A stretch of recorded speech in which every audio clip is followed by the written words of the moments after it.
Okay, this morning I'll be reading Preface to you. If you see, I've got some questions to relate that's relating to the preface. So I'm going to read this out, post this, and make sure you get a chance to answer those questions when you can. Here we go. This novel, my first, may be surprising for its sudden relevance to our present times. Does it not have to do with hostage taking, violence, and clandestine rebellion? Yet the action of this novel is set in a past at once recent and far away, in a Palestine that is still Jewish, ruled by Great Britain before the creation of the State of Israel.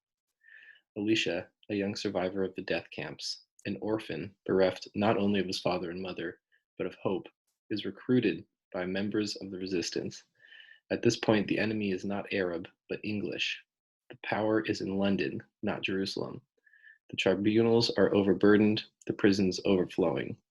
The executioner is working full-time. His justice is draconian. A Jewish combatant is condemned to death.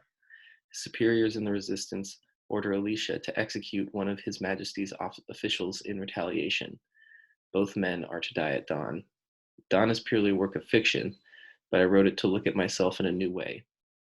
Obviously, I did not live this tale, but I was implicated in its ethical dilemma from the moment that I assumed my character's place. Difficult? Not really. Suppose the American army, instead of sending me to France, had handed me a visa to the Holy Land. Would I have had the courage to join one of the movements that fought for the right of the Jewish people to form an independent state in their ancestral homeland? And if so, could I have gone all the way in my commitment and killed a man, a stranger? I would have had the strength to claim him as my victim. So I wrote this novel in order to explore distant memories and buried doubts. What would have become of me if I had spent not just 1 year in the camps, but 2 or 4? If I had been appointed capo, could I have struck a friend, humiliated an old man? And taking the question further within the context of the narrative, how are we ever to disarm evil and abolish death as a means to an end? How are we ever to break the cycle of violence and rage?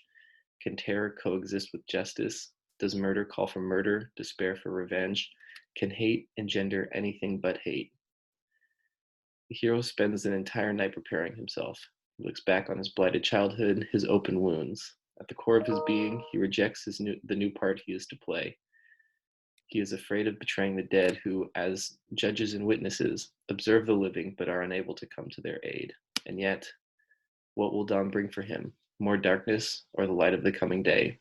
This is where we see two men, albeit enemies, pursue a simple and inevitable dialogue, illuminating the human truth that hatred is never an answer, and that death nullifies all answers. There's nothing sacred, nothing uplifting in hatred or in death. In this story, which calls the religious and cultural ideas into question, I evoke the ultimate violence, murder. It aims to put on guard all of those who, in the name of their faith or some ideal, commit cruel acts of terrorism against innocent victims. And yet, this tale about despair becomes a story against despair. All right. Thank you.